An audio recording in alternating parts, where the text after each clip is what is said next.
Hello everyone. Today we'll be interviewing the founder of the washing machine project.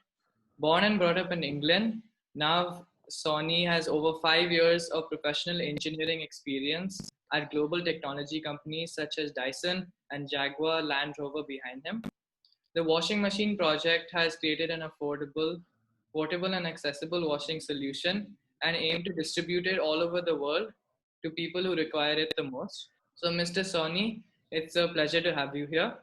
Thank you, So, Varun. so a lot of young people have a desire to change the world, but most of us are lost on where to start.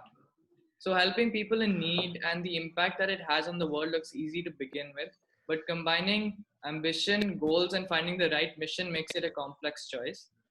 Can you please take us through your journey of starting out as an engineer, but doing master's course on humanitarianism at the University of Bath? Yeah, yeah, thank you, Varun, for the invite. I've seen some of the podcast, and yeah, really happy to be on the show.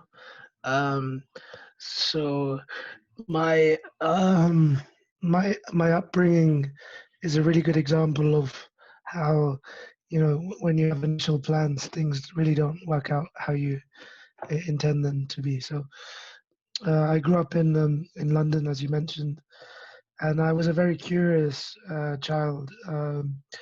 I used to be obsessed with how things worked. My father was an aerospace engineer, so he used to take me to air shows, and I used to be fascinated with how these big objects would be in the sky. I would come home, I would take out the toolbox from the cupboard, and I would take apart appliances, taking apart plugs and I'd break everything. And my mum used to get very angry with that. Yeah. And so studying engineering was a natural transition. And I also think, coming from a South Asian community, an Indian community, it's very tight knit. So I used to travel to India a lot, and I used to know that there's not just me in the world, there's loads of people that need help. Yeah. So I went to go study engineering at a university, a very natural transition. And then I think what happens when you're a student, there is so much pressure that's put on you to find a job, and you'll get it soon, Varun, uh, where you just have to go out and you like blindly think about your next opportunity. Um, so I was applying for jobs, and this Dyson role came up, and it's the best, one of the best engineering companies in the world, um, making products, but it was making vacuum cleaners for middle class people. So I did that for 3 years. uh, I wanted my engineering to help people to do more, so I quit my job. I took a sabbatical, and you can imagine coming from an Indian background, talking to your family and saying, I'm gonna quit my job to work for free, you know, and that's what I did. I moved to South India. Um, I moved to South India. I lived in Kulapalayam, just south of Pondicherry, um, and I was making clean and efficient cook stoves for 1 year. I became very good friends with my next door neighbor, a lady called Divya. And Divya doesn't have access to running water, continuous running water, or continuous electricity. She hand washes her clothes and her family's clothes. She doesn't have access to a washing machine. And as an engineer, I thought, maybe I could fix this with Divya. Um, and that's where my journey into humanitarianism started. I came back. Um, I came back home to the UK, but I realized that I needed to learn more. I was an engineer with a passion of humanitarianism, and then I went on to formalize my passion of humanitarianism through a master's degree at the University of Bath, which I've just completed last month. Helping humans in need without regard for caste, color, and creed is part of religious teachings and is called Seva. So can you share with us the meaning and power of Seva? Yeah, and also I don't even think you have to be religious to do seva. It's just common sense, right? You just have to help people suffering and alleviate their burden. Um, um, Seva, the direct definition is selfless service. Um, looking at a person suffering and identifying that as suffering and trying to help them. Um, and you don't need to do very big things. You don't need to start a social enterprise that makes washing machines. You could do Seva by just carrying someone's shopping to their car, or every little act in your life could be Seva. You know, um, even Seva to yourself, looking after yourself, making sure you have enough sleep. You're surrounding yourself with the right people that are gonna really motivate you to do good in life. I think that's the biggest Seva that you can do. Can you please tell us about your family situation during the partition of India? Yeah, sure. So my father was born in unpartitioned India. He actually died when I was very young, 8 years old. So I don't have much interaction or much memory of interacting with him. But I've had amazing stories through his family, and my dad was born in the 30s and 40s um, in Rawalpindi, which is now in Pakistan, but was in India, and it was a beautiful time. Um, before the partition, they had many friends and family in the surrounding area. Pretty much overnight, they lost everything. They had to flee their house with everything that they could carry. Uh, and then at the time, I remember a very vivid story of my father and his brother saying goodbye to their friends, and it wasn't like a goodbye. It was a I'll be coming back next year kind of thing. Um, um, but yeah, they never did go back to Rawalpindi. They first settled down in Delhi with not much. I think there's 13 or 14 people in the family, in the immediate family. So yeah, very difficult times. My grandfather really never recovered economically, and his health deteriorated. He died in his 40s, and yeah, it really had an adverse effect on the family. And I think my dad suffered for it until his death um, in '99. And through that, I really understand, or I really empathize with the plight of refugees in the world today. Um, and there's really similar stories, um, of losing possessions, losing friends, losing livelihoods, and not really knowing what to do next. You have volunteered for many projects. Can you please share any incidents that moved you extraordinarily? Yeah, I think the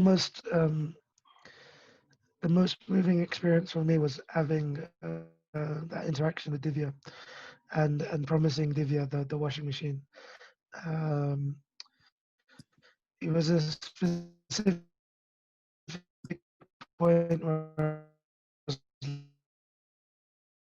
like, Divya, you're spending so many hours doing this task. Why are you spending so long washing clothes? He says, I can't afford it.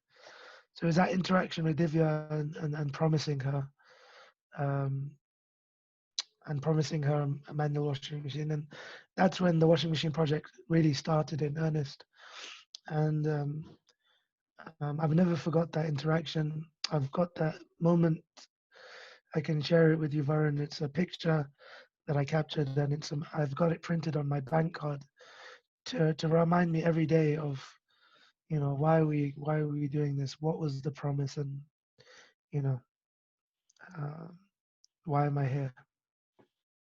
Moving on to the washing machine project, can you please share with our viewers how it came about? Yeah.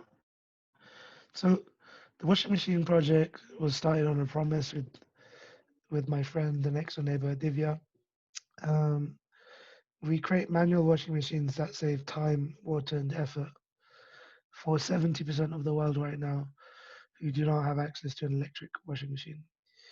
Our research in 6 countries with over 500 families has found that the burden of hand washing clothes is disproportionately affecting women, um, with women spending more than 20 hours of time in lakes, in rivers, in streams, in buckets, on the floor, using cold water, causing back pain, joint pain, skin irritation. And they use more than 40 liters of water for this activity, where water in some areas of the world is such a precious and scarce resource. And as the pandemic spreads across the world with COVID 19, the scarcity of water will only grow because you're requiring to clean more often, wash your hands more often. Women are having to queue more often for water. So this scarcity will only increase, and it's a huge problem. And we've identified an area where, you know, there is, we believe in our research, there is no manual washing machine out there specifically for the humanitarian and development point of view, people like Divya. And so we're trying to build a low cost, affordable washing machine. And washing clothes manually is indeed breaking, although I haven't tried it so far. But can you share what importance is imparted to clean clothes in a typical refugee family? What causes them to put in so much effort in a backbreaking activity? Yeah. Well, Vern, you should definitely try because you'll never understand the problem until you live the problem. Um, and that's like everything in life. See, the thing is, just like my father, a refugee family has everything. They had everything. They had a beautiful house, a beautiful garden. They had a livelihood. They had jobs. They had children. They had mothers, fathers. They had uncles, aunties. They had friends. They had they had a social life. But overnight, for one reason or another, and no blame onto them, because of either a conflict or a natural disaster or environmental disaster, they've had to leave their home with very little and short notice. They've lost everything overnight. But their aspirations haven't changed. Their affordability has, but they still want everything that everyone else wants. Um, so that's one beautiful thing that I realized when I visit refugee camps is that, these people, the refugees that we encounter, the refugees that we see in TV, they have so much pride and they don't want to be demonized. They don't want to be, they don't want sympathy. They just want opportunity. And if you provide them opportunity, they will thrive. Um, and they don't want to spend hours a day on their hands and knees doing this backbreaking work. Yeah. But that's because the opportunity that they have right now is affording them that. But if they're given another opportunity, they'll use it. So they are crying out for innovation. And it's up to us, the people around the world, to facilitate that, to help that. Because it's a very small phase in their life. Yeah. And as we help them get back on their knees and on their feet, it's our responsibility as humans to help these people. Yeah. So, speaking of innovation, can you tell us how you used your design and engineering skills to think about the construction of the manual washing machine? Yeah, so this goes back to my past experience at Dyson of, you know, keeping the user at the heart of everything that you do.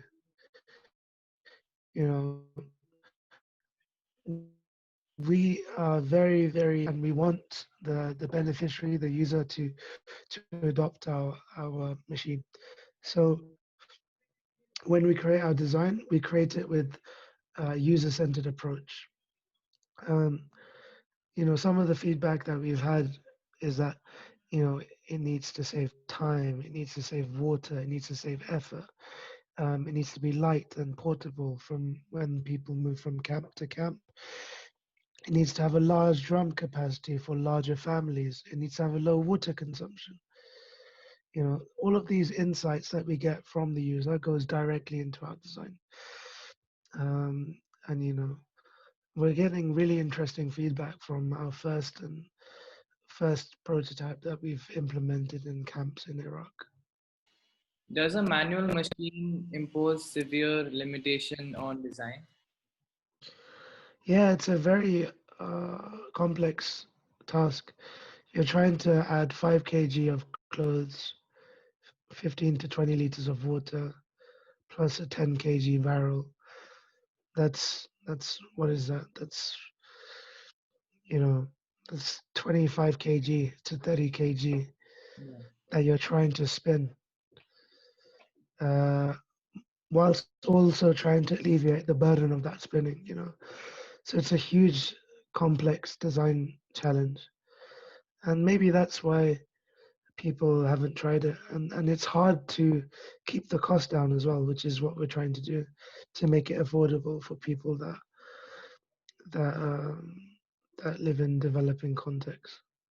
And what kind of organization is required to create global scale for the washing machine project? You need to be adaptable. I think um, you need to understand your context. You need to understand the people that you're trying to distribute your machines to. The washing machine project is a social enterprise. We make products for a social cause. So we're not here to exploit profits or make lots of money. We're here to make lots of impact and help people. Yeah. And so I think having the user and the user's benefit and alleviating that burden at the center of everything that we do is very, very important to create an organization that's global and that can create really, real change. How can high school students contribute to the washing machine project? Yeah, in lots of ways, we rely heavily on volunteers to do our work. We're a volunteer-led organization. So if there's anyone that's listening to this right now or watching it, and if you feel like you could help, whether it be in graphic design, um, in engineering, in marketing, in in anything, you feel like you can help, please give us a message. Also, if you feel like this is an interesting topic and it needs to be heard about, you can share it. And I think as the more people that you talk to about the problem, the more people that you have looking at the problem to find a solution. Yeah.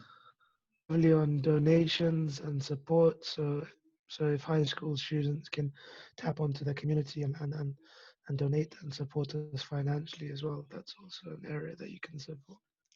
Lastly, can you share the life principles that you live by, and how do you find balance between happiness and the traditional definition of success? Yeah, so um, for me personally, I try and work off honesty and integrity, um, where where where as much as it's possible. So being as honest and open upfront as possible, and also being open to change, and because life is always changing. Um, I honestly always try and look at the brighter side of life. I've always been taught that if it's if it's not meant to be, it's not meant to be, and something else will come up. And so trying to adjust to that change. And to your second question, I think it's just really important to remain as humble as possible. Even if you have success, um, you know, don't focus on that too much. Focus on celebrate your successes, but get back to work and keep keep grinding, because the world needs people like this, and they need, um, don't dwell too much on the success. Also, it's good to celebrate, but you know it's important to remain happy with what you have already, and and just keep focusing on your aims and your journey. And happiness is so important. Yeah. It's more important than success, I think, for me personally. And the success will come very naturally if you focus on happiness, and happiness on the others around you as well. So spreading as much kindness and happiness as possible. Okay, so that's all. Thank you so much for taking the time off to speak with me today. And I wish you all the best with this project. And thank you so much. Thank you, Vern. Appreciate that a lot. If you want to volunteer for us, please reach us out on recruitment at thewashingmachineproject.org. And you can also find us on the website, thewashingmachineproject.org, which has all that information on it.